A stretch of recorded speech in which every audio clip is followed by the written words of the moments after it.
Jay's question pertains to his chronic lower back pain and upper glute pain. Now, Jay, I'm going to commend you on a lot of stuff because you're doing some dynamic stretching before you work out. That's good. You're stretching after you work out. You're training your core quite a bit. A lot of it's going to come down to where does the root of the problem? Most people's lower back problem and upper glute problem starts in their hip. We sit all day long. If you're at a normal job, you're sitting all day long, and that's called it puts you in an anterior pelvic tilt. Well, when your hips become very tight, then your glutes become inhibited. It's a term called reciprocal inhibition. So your tight hips inhibit your glutes to fire properly.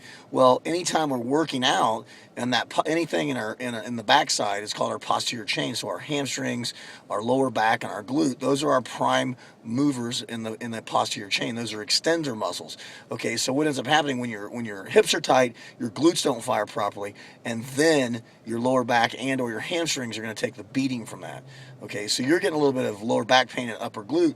Well, all that ties in together. So it really starts with your hips. So my suggestion there for you would be to do a lot of hip mobility. Stretch those hip flexors out. So one of the easiest things you can do is drop into a lunge type position. Okay, so let's say your right leg's out, your left leg's back. As you drive that hip forward, you'll start to feel that stretch in your hip. When you're there, squeeze your glutes. So tighten your butt muscle up as hard as you can. Okay, so squeeze that really tight. That'll further stretch the muscle. And then take your hand and drive it up over your head.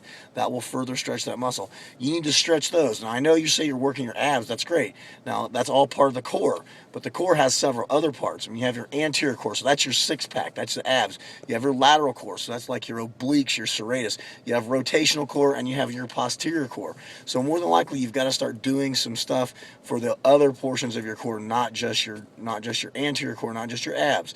The other thing is when you go to your sports activities, you've got to do a warm-up.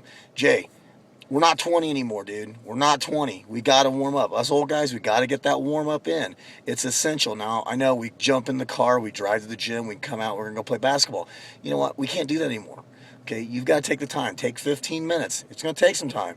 You can still do it, but you got to take the time. 15 minutes, get nice and warmed up. Hey, and don't be afraid. Go buy some roll-on, man. Take some ibuprofen, put some roll-on on your back. Maybe get some compression shorts, some knee sleeves, stuff that's going to really help us. It's going to support us, okay? That's the stuff we've got to do as we get older. So hopefully that helps your question, and keep shooting them to me, man.